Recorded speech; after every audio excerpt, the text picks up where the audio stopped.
We're here today with Seth Moulton. He's running for the U.S. congressional seat in the 6th Congressional District of Massachusetts. I want to welcome you here, Seth, especially since you had a big primary victory in the Democratic race where you unseated John Tierney, the congressman for almost 18 years there. So you must have been that must have been a very exciting thing, first of all. First time running for office.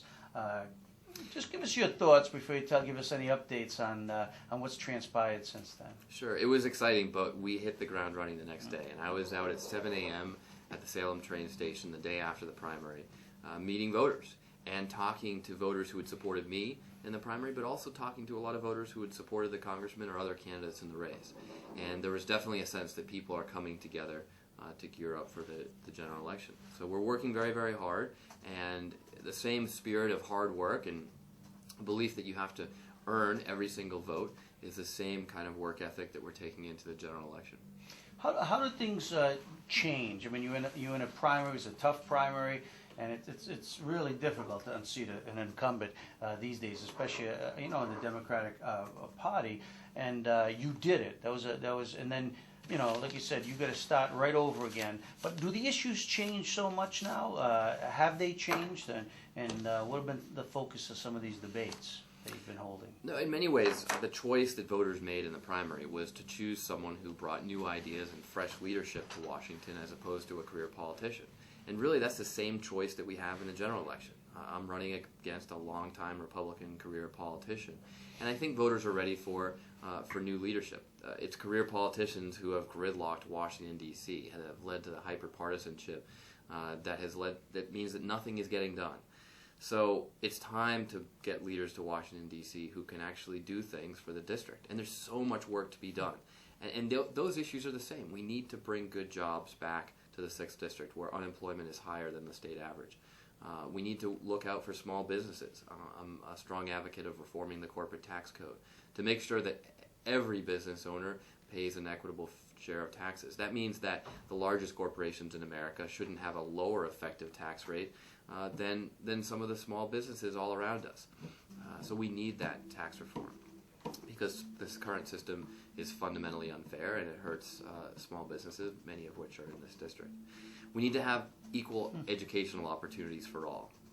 I was fortunate to go to a pretty good public school, but not every kid in this district has that same opportunity. Some kids, just by virtue of the zip code in which they're born, don't have a good educational opportunity at the earliest ages.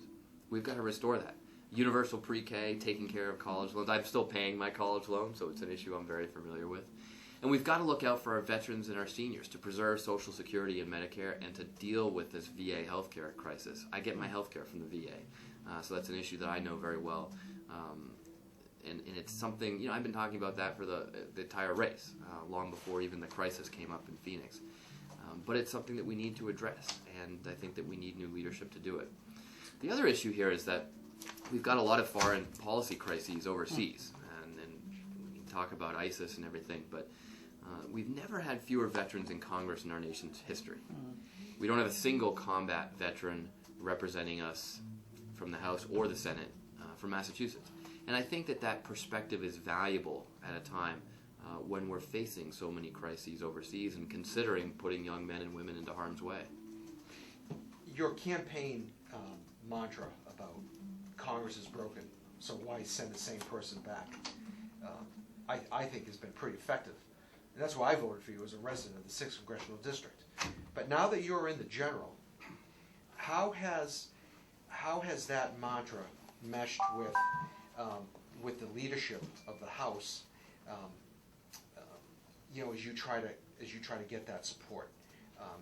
They've been wonderfully supportive. Okay. And I went down to Washington, D.C. to meet with much of the House leadership shortly after the election. The entire Massachusetts delegation has been incredible. They're coming out, meeting my events. I was just at the Bedford Senior Center with Congressman Neal, the Dean of the Massachusetts delegation. So everybody has really come together behind my campaign. Have they quickly forgotten Tierney?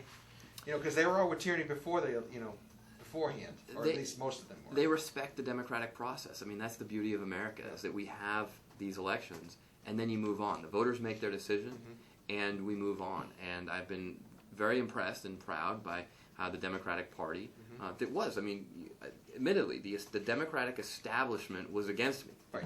Members of the Democratic establishment told me I shouldn't even run. I wasn't afraid to stand up to them. I wasn't afraid to pursue this election and try to serve the country again, even though people told me not to run. But now they're really coming together because they respect the democratic process. And now they're embracing you. That must be kind of weird, huh? To go from "don't run" to "we're with you." Look, it's a little weird, but look, this is the power of democracy in America, and I think it's important that voters know that I was willing to stand up to the establishment, even to some elements of the House leadership when they said you shouldn't get involved. But I think they recognize that the voters made a decision, and the voters are asking for new leaders, and the Democratic Party, like the rest of America, is looking for those new leaders. No, you stressed the point about the lack of military experience to make decisions in Congress, okay, which I think is a pretty valid point.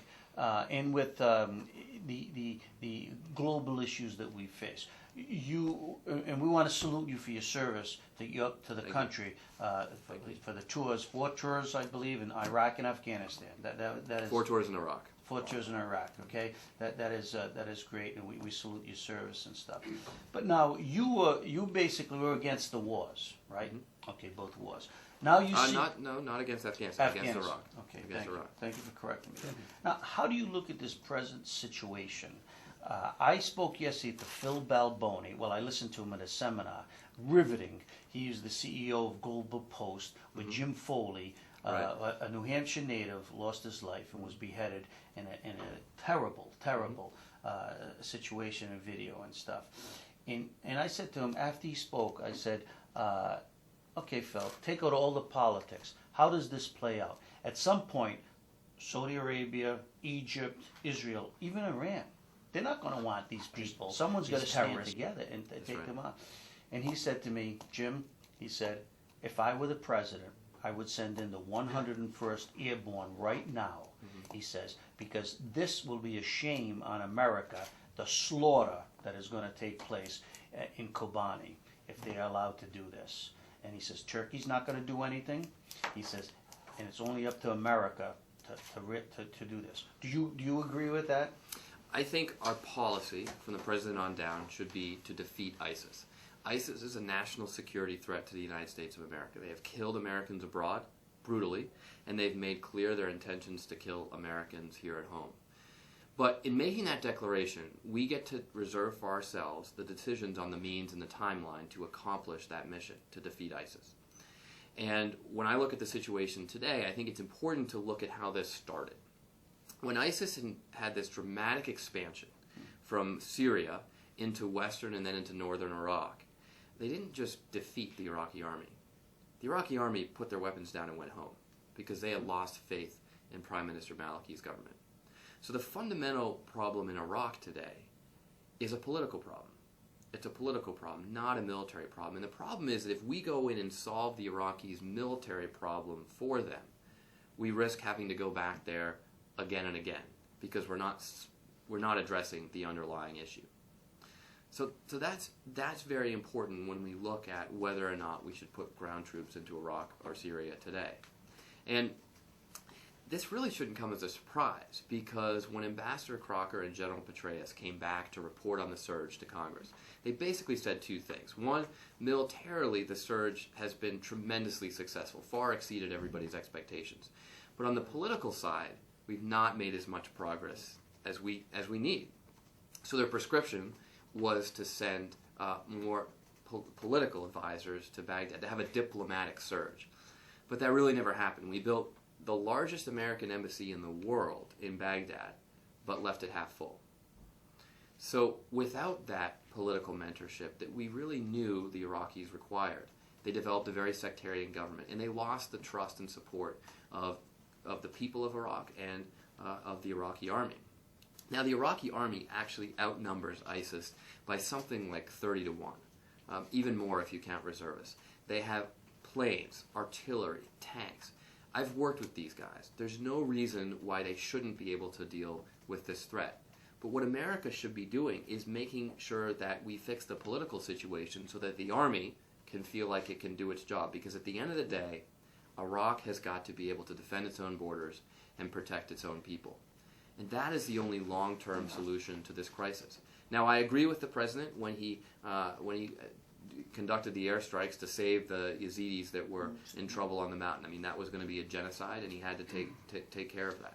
And there may be other instances where, in isolated places, we need to use American air power to take care of imminent threats to marginalized people.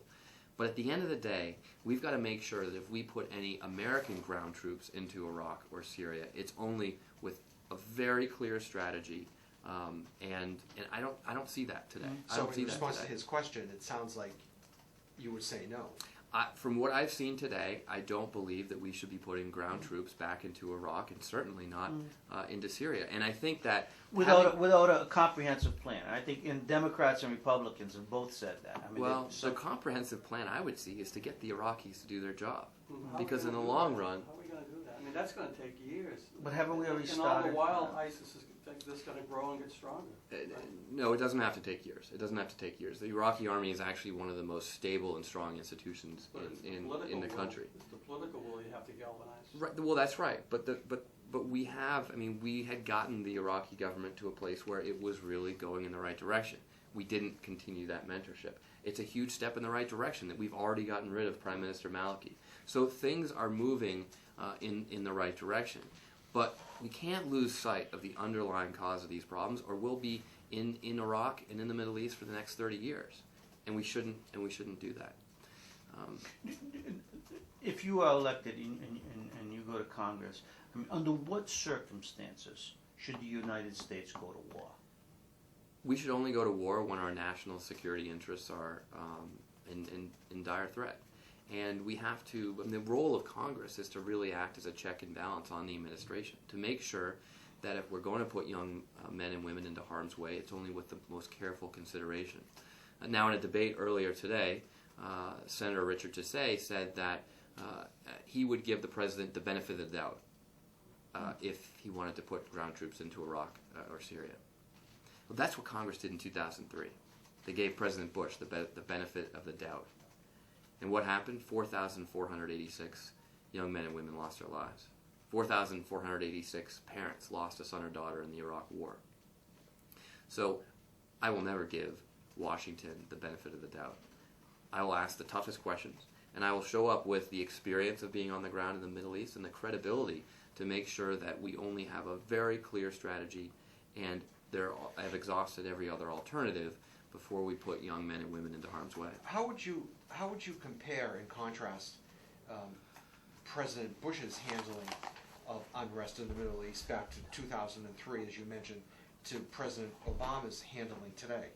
You know, it's said that we fought that war under false pretenses. Mm-hmm. Obama is. Some people say he's weak, he's indecisive, he can't make a decision.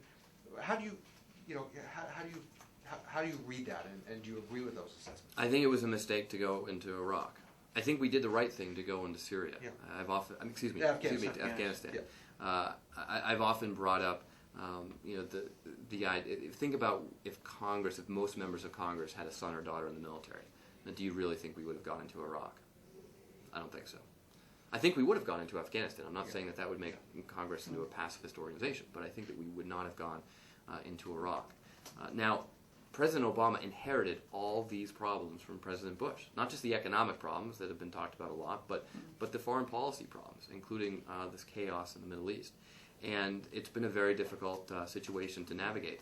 But I don't agree with every decision the president has made, and I've been very outspoken about this. Even in the Democratic primary, I spoke out against the Democratic president and said, I do not agree with just immediately flowing a lot of military aid into Iraq. I've been a military advisor in Iraq. In fact, 10 years ago, as a Marine platoon, that was my in Najaf. And when the Iraqi unit that we were assigned to mentor and work with came under assault and started to get overrun by the militia, we went to their aid. And that started the Battle of Najaf. In fact, within a couple hours, an American helicopter was shot down right in front of us. We already now have military advisors on the ground in Iraq. We're using helicopters for gun runs. So my point is that a military advisory mission can very quickly become a ground combat mission. And we've got to be careful that doesn't happen if that's not our intent. Let's not forget, the Vietnam War started as a military advisory mission. So there's no question we have to defeat ISIS, but we've got to be very careful about how we're going about that mission. Coming back now, closer to home, you said something very interesting, which I found commendable, but of course in politics how people nitpick. You said, I believe it was at a debate, that you'd like to be the Paul Tsongas of Lynn. Okay, and then everybody nitpicked on you because you said something about, well, the Tsongas Arena and everything else. Okay, and they said because he didn't build the Tsongas Arena. But I thought it was very commendable that you. But if you can just explain when you said, I want to be the Paul Tsongas of Lynn. Articulate that viewpoint, because I think there's a lot of gateway cities that should have a Paul Tsongas. Absolutely, because Congressman Tsongas was a big part of really turning the city around. And Lowell is a wonderful place to live and work today. But it went through some really tough times, and Congressman Tsongas helped bring it all together. And there are a lot of things that he did. Designated the national park downtown was a big part of it. He brought earmarks and funding to the city, which Congress can't do right now. But one of the most important things that Paul Tsongas did is he acted as a leader of economic development and a convener between the public sector resources and the private sector to bring partnerships together that attracted businesses here, that attracted new development. And that's what can happen in Lynn. Lynn has so much potential. Lynn is the biggest city in the district, and it's a 15-minute train ride from downtown Boston, 25 minutes by car. And yet it has acres of disused industrial space and literally vacant land along the waterfront. So I can't think of a better long-term investment in the whole state than the city of Lynn. But what we need to do is not just try to bring back the old jobs that used to drive the economy in Lynn, but really bring innovative jobs, the new jobs that will drive the economy of the future. I think there's a great opportunity for the startups that come out of the labs in Cambridge and Boston when they grow to move to Lynn, as opposed to jumping over the district to go to New Hampshire or out west. We've actually been working with a group that did some planning work for the Brooklyn Navy Yard.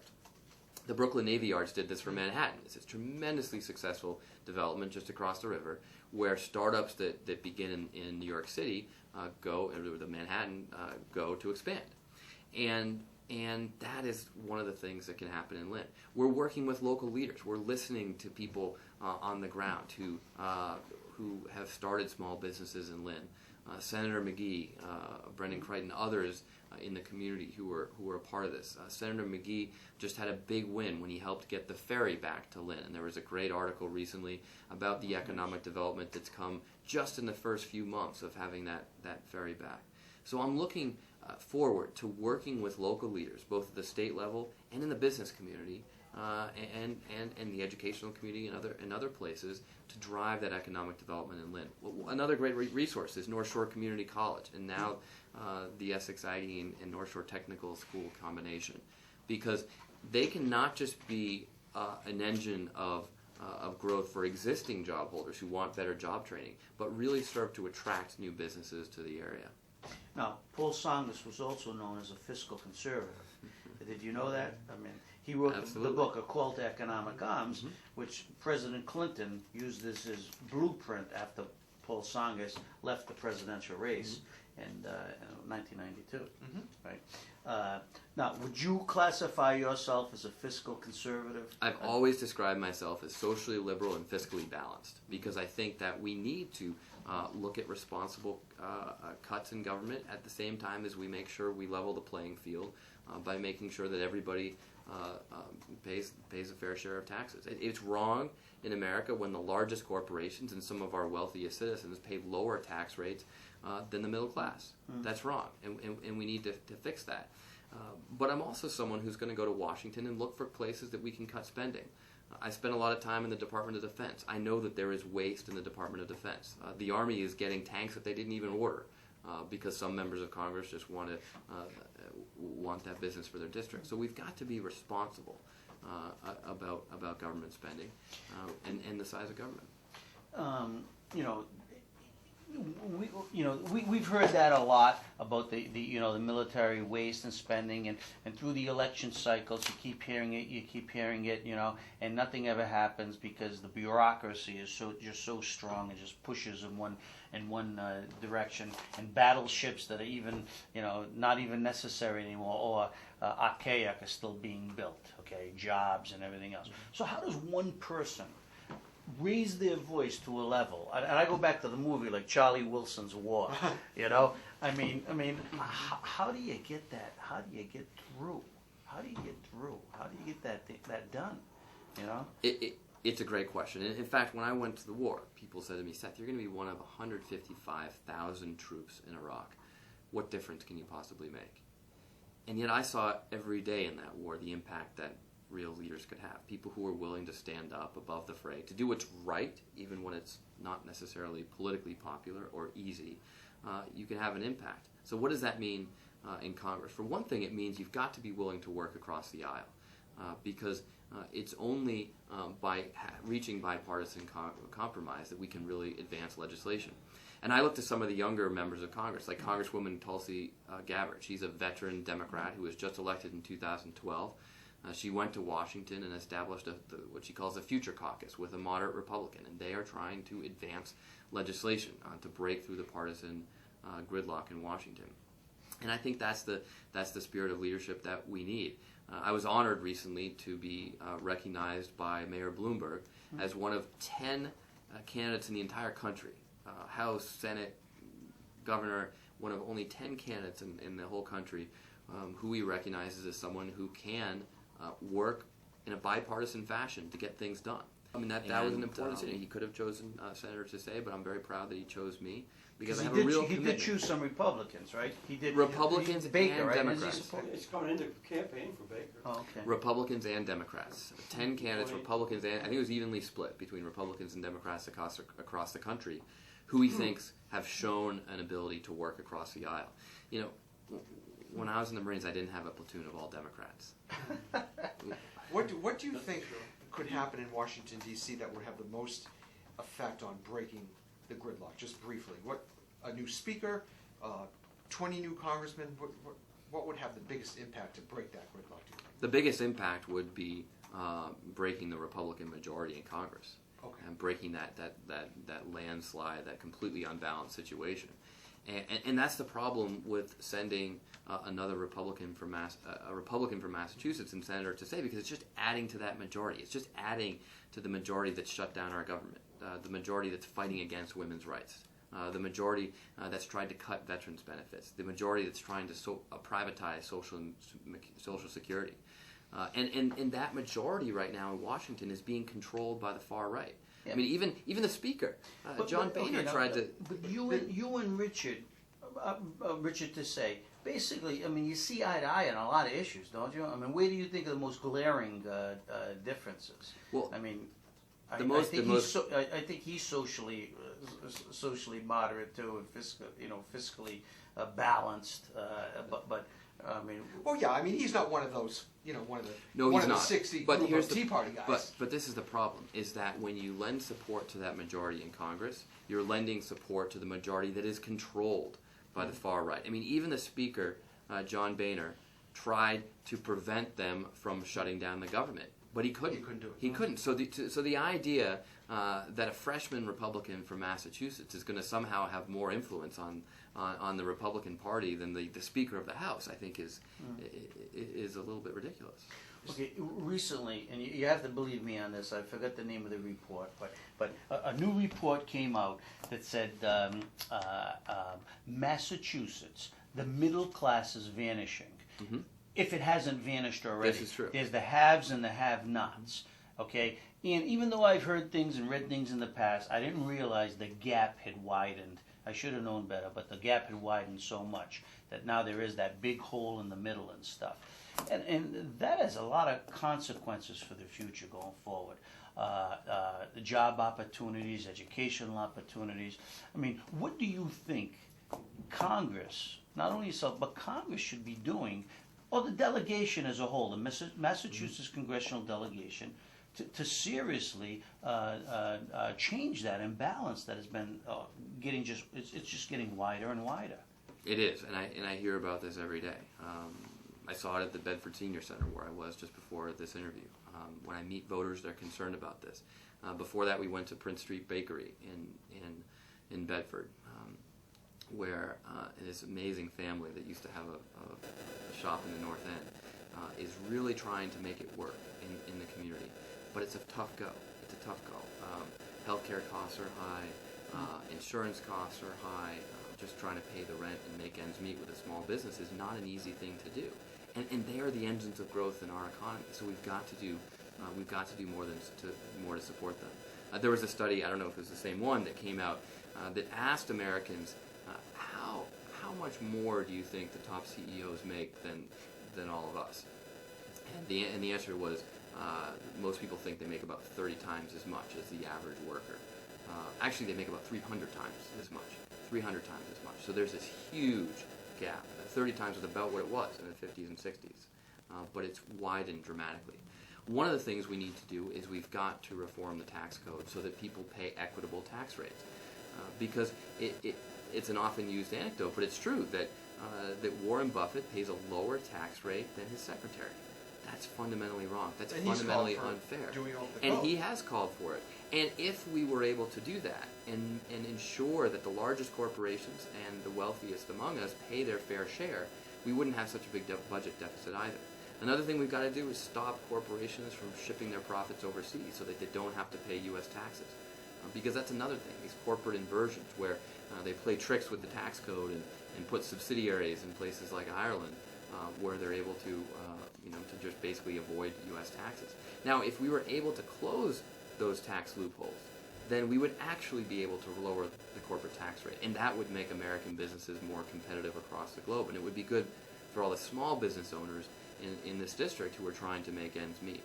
So there's a lot of work that can be done, but again, the Republican majority in Washington is preventing this. The Republican majority in Washington is supporting all these tax breaks for the largest corporations. The Republican majority in Washington is preventing a reasonable dialogue, and we can't do more to just empower that far-right majority. How would you rate the government's response to the Ebola crisis? Are we doing enough? Not too? Are we doing too little? Should we prohibit flights to and from those countries in Equatorial Africa? What do you think? This is a growing crisis, and we've got to be aggressive in dealing with it. And I think we absolutely should be making sure that Ebola doesn't come into the U.S. At the end of the day, we've got to solve the problem in West Africa where it started, and we've got to turn our attention to supporting international efforts to make sure that the disease is taken care of at its root before it continues to spread. But how would you? Are we doing enough? Are we doing too much? Too little? I think we're moving in the right direction, but I think we've got to move very quickly to address this. And I would say that to date we really haven't done enough, but I'm happy to see that the president and others are stepping up their response.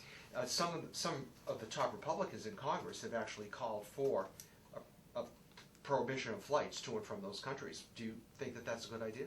Well, we need to make sure that we can stop the disease from spreading. Now, if we have means to adequately detect it, we've talked about implementing the temperature gauges, for example, when people walk off the flights. I'm not a doctor, so I'm not going to pretend to be an expert on this. But we need to make sure that the doctors who understand this disease are comfortable that that's an adequate way to prevent it from entering America. And if it's not, then we should consider stopping the flights. Yeah, I can't understand why the government hasn't already done that when some of the developed countries of Europe has. It seems to me that this is one of the biggest threats the country fases. So just shut it down to be safe, right? It's a huge threat, and we've got to make sure that the disease can't come. When you were on the campaign trail, you said you were in Bedford today at a couple different spots, right? So what are you hearing now from voters?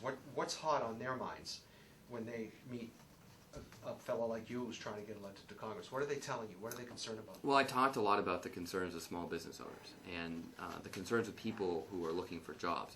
Jobs are starting to come back. The economic recovery is moving in the right direction. But I think that the unemployment rates that are reported are really artificially low, because there are a lot of people out there who are so frustrated they've just given up looking for jobs, and so they don't make the unemployment statistics.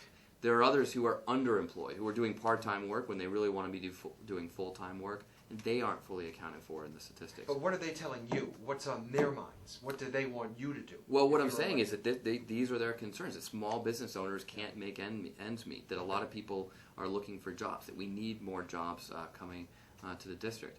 People are also talking about ISIS and the threat that it presents overseas. And I think when they look at when they look at the Congress and see that we have never had fewer veterans in Congress in our nation's history, that it would be good to have that voice in the room, to have some credibility on these tough issues when we're facing crises in Iran and Syria and Iraq and the Ukraine.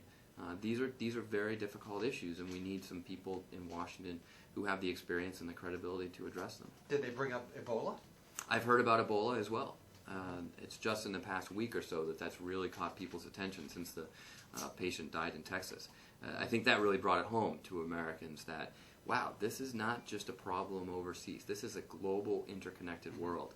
And something that starts in West Africa and is a terrible crisis over there can suddenly become a crisis right here at home. Chelsea had a story in the paper, I think it was yesterday or the day before, about your decision to attend, a fundraiser in D.C.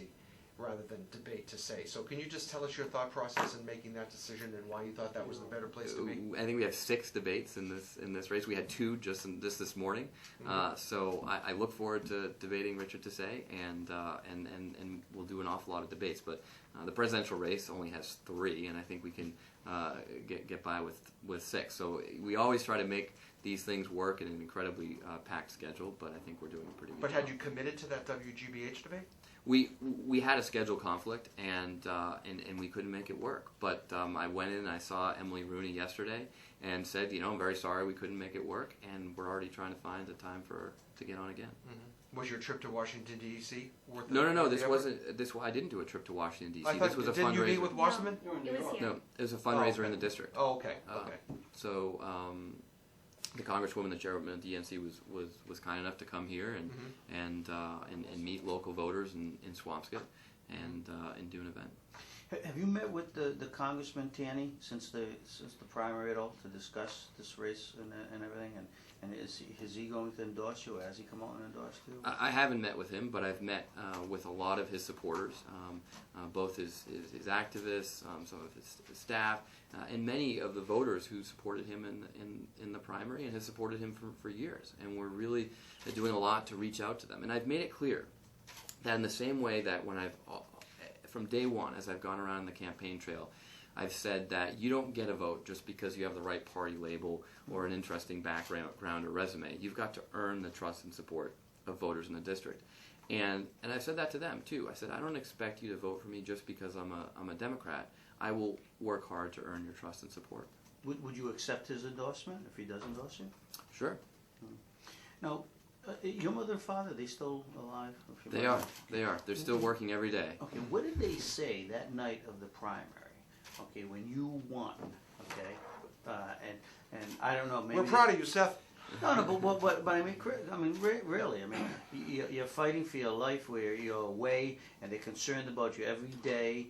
You come back, you start this campaign, you come out of nowhere, a new, fresh face. I mean, you take on someone who had a lot of support and was an incumbent and stuff.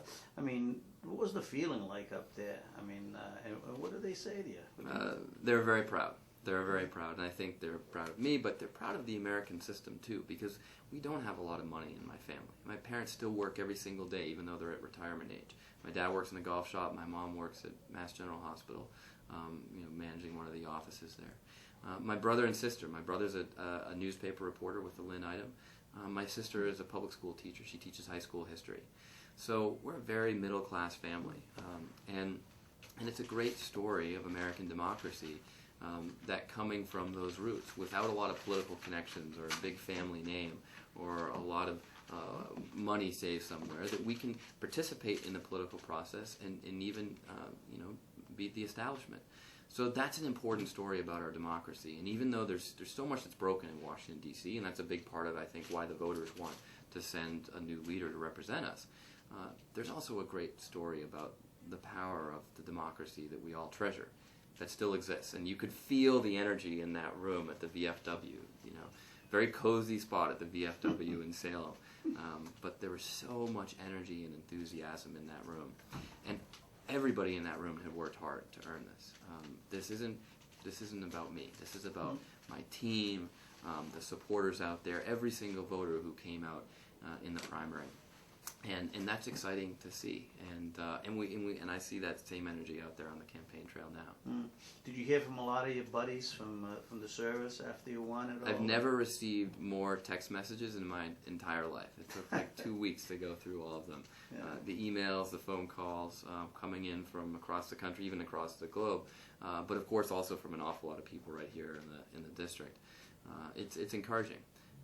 One of the reasons why this race is attracting some national attention is because I think the story of a young pragmatic veteran taking on the career politician, whether it be in the primary or now in the general election, I think a lot of people are looking at that, especially young Americans who think that maybe it's time for a new generation of leadership in Washington, D.C., that can finally start to break the gridlock and get Congress back to work.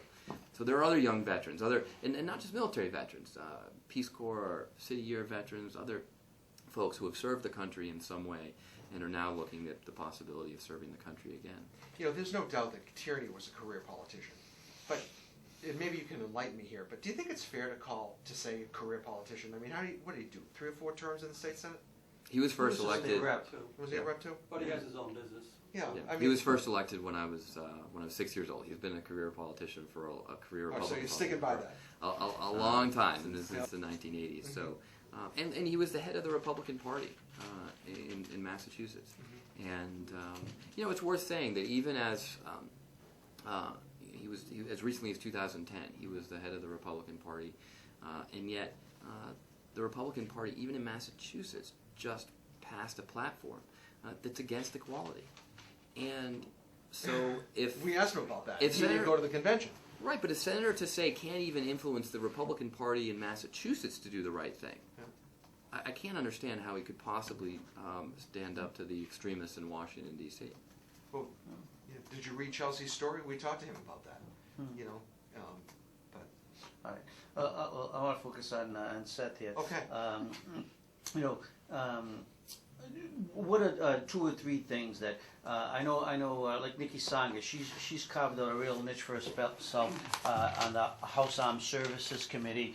She wanted to do that, and she's done a pretty good job on some issues. Is there anything in particular, if you go there, if you could request a position that you'd like to be on, where you think it'd be best serve your constituency?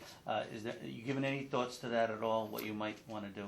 A little bit, but I'm really focused right now at meeting voters in the district and earning support for November 4th. But I will tell you, if I were to go to Congress tomorrow, the first piece of legislation I would pass is a piece of legislation to reform veterans' health care. And that's an issue where even as a freshman Democrat, I could have a lot of influence because we don't have hardly any veterans of this war in Congress. I get my health care from the VA, so I understand that it's a problem. And in many respects, what's been done in Congress to date is throwing a lot of money at the existing bureaucracy, which can help, but what we really need to do is reform the bureaucry. So what was your legislation? Amazing statistic. Yeah, amazing statistic. The peak of claims from World War I was not in 1920 or 1925. It was in 1969. So we haven't even seen the beginning of the effects of this war. And if the VA can't handle today's veterans now, it's only going to get far, far worse. We're just starting to see the peak of claims from Vietnam. It hasn't even hit yet. A lot of Vietnam veterans are just now realizing that the cancer or the Parkinson's or other diseases that they have are traceable back to the Agent Orange exposure that they had 40 years ago. So the VA healthcare system and the whole bureaucracy around it was really built to service a different generation of veterans, really World War I veterans. And the needs of today's veterans have changed. For example, the claims process just takes forever, and you have to go through so many appeals and so many look at by this expert and that expert. If you go through all those repeals, most claims are eventually approved. Not oftentimes without a lot of fighting. But it just shows that whole bureaucratic system is kind of useless, because at the end of the day, most claims are approved. So why do we have that huge bureaucracy? People ought to be able to get their claims approved immediately. Another issue is mental health care, because we didn't have the idea of traumatic brain injury 20 years ago, because those kinds of injuries simply weren't survivable. So people who had traumatic brain injuries just died. But now those veterans are able to come home, but the system really isn't built to handle them. So there are a lot of things the VA healthcare system does well. And I've heard some great reports, for example, of how the VA healthcare handles a lot of veterans who've lost limbs. But those are problems that we've had for a long time. I know from my own experience among the Marines in my platoon that there are a lot of veterans who are not getting the mental health care that they need. Post-traumatic stress is an entirely curable disease. And if you take care of it when veterans come home, then veterans can go off and become productive members of society, can serve their country again. Let me just say one more thing. America is so proud of the greatest generation, the World War II veterans who came home. But that term, the greatest generation, that was not coined in 1946. That term didn't come around until the 1990s. So it had as much to do with what veterans did after the war as what they did in it. Veterans can be a part of getting this country back on track, of rebuilding our economy, and serving the country again. A lot of veterans want to do that. We've got to make sure they get the health care that they need so they can move past the difficult transition coming out of the military and back into society at home. But if we do that, veterans can absolutely be an engine of growth for our future. What would your legislation do? It would fix that bureaucracy. It would make sure that we have adequate mental health care at the VA. It would revamp the claims process so that people can get their claims dealt with in an expeditious way. It would make it possible for veterans who don't have access to good VA facilities to go to private facilities, because every veteran in America ought to be able to get the best health care available. I actually have a great primary care physician at the VA, but then if he refers me to another department or something for another appointment, it can take months to simply get an appointment. But even when that first scandal broke, and we checked into the VA in Bedford, I mean, you have to admit, they've done a pretty good job. And the inequities, though, throughout the system. I mean, it started in Phoenix, Minnesota. I mean, there are inequities. Different VAs are different, and you wonder why wasn't there oversight? Everybody should be evaluated and rated for service and processing. But I think some of these bureaucrats, like you're talking about, were gaming the system for bonuses on the lives and the health of veterans. Well, that's right. Outrageous. And that's the point, is that this is a place where we've got to realize that we can't just reinforce the existing bureaucracy or provide more funding for the existing bureaucracy. There's been a lot of effort, for example, by Congress to provide more funding for the claims process to deal with this claims backlog. Well, I don't want to just provide more funding to the existing system. I want to fix the system.